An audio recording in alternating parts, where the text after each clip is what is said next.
Hello दोस्तों, एक और नया कहानी। यह कहानी शुरू होता है चंपापुर नाम के गांव से। वह गांव एक नदी किनारे बसा हुआ था और उसी गांव में एक चंपक नाम का आदमी रहता था। उसके दो बेटे थे, दीपक और सौरभ।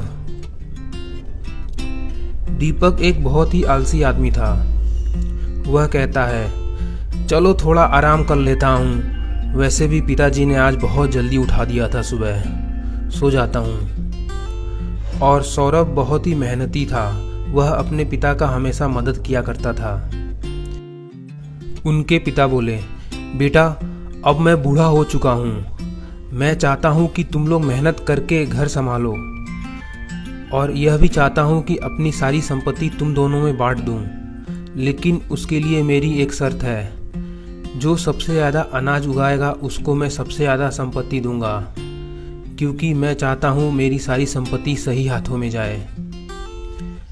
इस तरह उनके पिता एक शर्त रखते हैं, जो सबसे ज़्यादा अनाज उगाएगा उसको सबसे ज़्यादा संपत्ति मिलेगा। फिर वह दोनों दीपक और सौरभ अपने अपने खेत में बैल लेकर चले जाते हैं।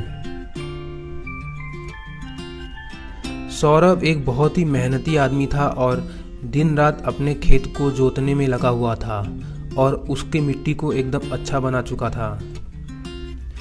दूसरी तरफ दीपक बहुत ही आलसी था और बीच बीच में काम करते समय सो जाया करता था और उसके बैल भी चिल्लाते रहते थे, वाह। इस तरह कई दिन बीत गया और सौरभ ने बहुत मेहनत किया और उधर दीपक डेली आकर थोड़ा सा मेहनत करता और उसके बाद वह सो जाता। इस तरह वह ज़्यादा मेहनत नहीं करता था और दिन भर मोबाइल में मूवीज़ देखा करता था। एक दिन उसके मोबाइल में नेटवर्क नहीं आ रहा था, इसीलिए ऊपर बैठने के लिए वह मटके की तलाश करने लगा।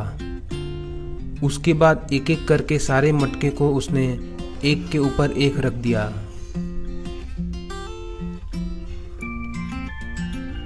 उसके बाद वह मटके के ढेर के ऊपर चढ़ जाता है और उसके ऊपर बैठ के, अरे यहाँ तो बहुत अच्छा सिग्नल आ रहा है, चलो पूरी मूवी ख़त्म कर लेता हूँ, उसके बाद खेत में काम करूँगा, अभी तो बहुत समय है। ऐसा कहकर वह मूवी देखने लगा। सौरभ ने बहुत मेहनत किया था, इसीलिए उसके खेत में बहुत सारे फसल उगे थे और उधर दीपक ने ज़्यादा मेहनत नहीं किया था, इसीलिए उसके खेत में थोड़े ही फसल उगे थे। और जब फसल काटने के दिन आए तो सौरभ के खेत से बहुत सारे अनाज निकला। लेकिन उधर दीपक यह सब देखकर सह नहीं पा रहा था और सोचने लगा, इसका कुछ करना पड़ेगा। अभी इसने आधा खेत काटा है और इतनी सारी बोरियां निकल गई हैं, मुझे इसका कुछ करना पड़ेगा। उसी दिन रात को दीपक ने एक गड्ढा खोदा। उसने एक बहुत ही गहरा गड्ढा खोदा जिसमें बहुत सारा सामान रखा जाए। लेकिन उसी गड्ढे के बगल में एक चूहा बिल बना रहा था और उसी बिल के नीचे बहुत सारा खजाना था। दीपक ने सारे मटकों को उस गड्ढे के ऊपर रख के उसको छुपा दिया। अगले दिन सौरभ ने फिर अपने खेत में कटाई की और उससे बहुत सारी बोरियों का फसल बाहर निकला। तभी वह कहता है, चलो घर जाके खाकर आता हूँ, उसके बाद गिनूंगा कितनी बोरियां हैं। ऐसा कहकर सौरभ घर की ओर निकल जाता है। दीपक यह सब देख लेता है और जब कोई आसपास नहीं होता है उस समय बहुत सारी बोरियां उठाकर लेकर जाता है और उस गड्ढे के अंदर छुपाना शुरू कर देता है। कुछ देर बाद वह एक एक करके सारी बोरियों को उस गड्ढे के अंदर भर देता है और उधर वह चूहा भी अपना बिल उस गड्ढे तक बना चुका था। सौरभ जब घर से लौटता है तो देखता है कि एक सांड उसकी बोरियां नोच रहा है।